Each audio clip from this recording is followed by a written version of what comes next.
I'm Bill Cummins, and this is the guitar I built for Scott Chinnery in 1995.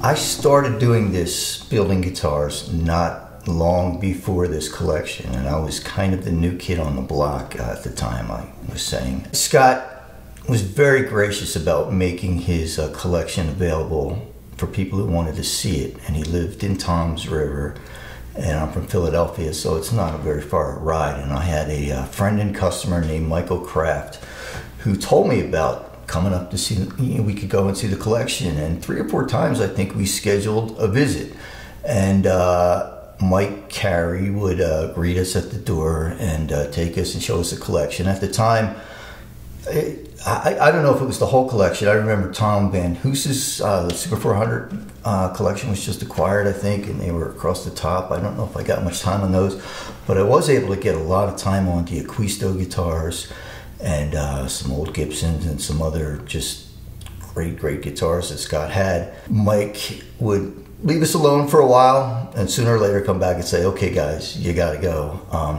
So I was doing that, and I think in one of those last times, of course, I think Scott came out, we met Scott, and Scott said, why don't you bring up one of your guitars? And honestly, I think I had just completed or was completing my first batch. And I think I brought him a 16-inch, I think it was either number 9 or 11. And it was, you know, I was a new maker. I had just learned from Bob. There were some great things about the guitars, but there were some signs of being a newbie. But Scott played the guitar for a while and eventually came back, told me how much he liked it. And then one day I get a call from Mike Carey telling me about the collection. And of course that was pretty exciting for me, and I will always attribute that time to, you know, Scott really helped put me on the map back then. And I was included in a collection among these other makers who, you know, frankly, I was a fanboy. I'd been reading about all these people who I guess I hope I became their peers. But they were doing it quite a bit longer than I was. So anyway, it was, you know, what an honor. What can I say? That's how it started. So I got the letter from Scott. I guess it was signed by Scott or Mike. I think it was Scott. I still have it. Asking me to participate with just a few stipulations. One was that it was an 18-inch guitar.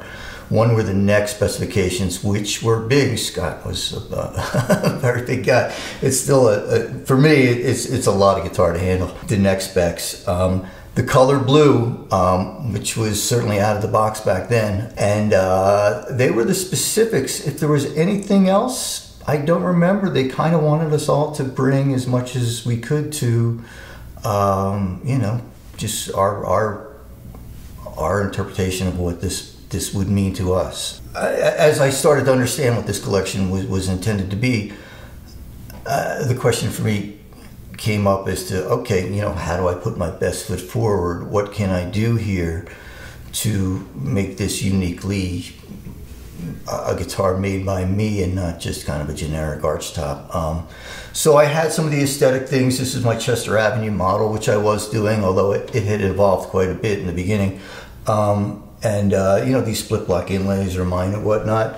And I remember I used to go to a lot of guitar shows, and Grit Laskin had been doing these arm chamfers. And I think at one point I called him and just asked him a little about it. And I think he was cool about, you know, the idea of other people doing it. He just wanted to take some credit. So if I'm remembering this right, if I haven't given you enough credit for that yet, here I am. I don't think I executed in the same way he did, but I just thought for a big guitar, it was something that I would like to see. I would like to do. I don't know if this was the first one I did it on. I suspect it isn't. So it might have been something I was doing at the time, and I thought I would include on this. But a big guitar like this, I do think it makes it a little more comfortable. I haven't done a lot of these over the years. Most people don't feel like they need it, I suppose, but I don't know. I think it helps it sit a little better. The arm chamfer and the chest chamfer here just breaks the edge. It's not a huge one like some other people do, but it just makes it sit a little more comfortably against your body. So that was my thinking there. You know, I did the fancy burl stuff. I used some woods that I thought would be very nice. This is a nice piece of European maple for the back, and the neck is a nice piece of rock maple, I'm sure. The top was sold to me as Italian red spruce. It's something I kind of stopped using. To me, it seemed a lot like Engelmann. I know people make great guitars with it. It sounds really nice, and that's why I chose it at the time. I just, for some other reasons, I just got away from using that particular spruce.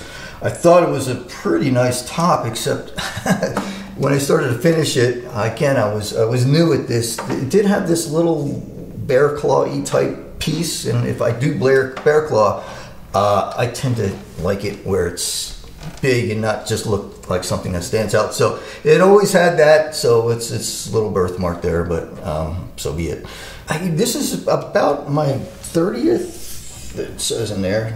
I can no longer see so well. 33 guitars, and I wasn't even 30 years old when I got this commission, so I was still really learning about what I was trying to do with these, and aesthetically I was still making changes. I mean, I'm always making changes, but when I see it now, I see that it's close to where I finally got to this point that I was feeling pretty confident that, okay, I have a direction here. I don't know that I had it yet with this guitar, yet when I play it and hear it and see it, I see much of it. So that's what's really interesting to me.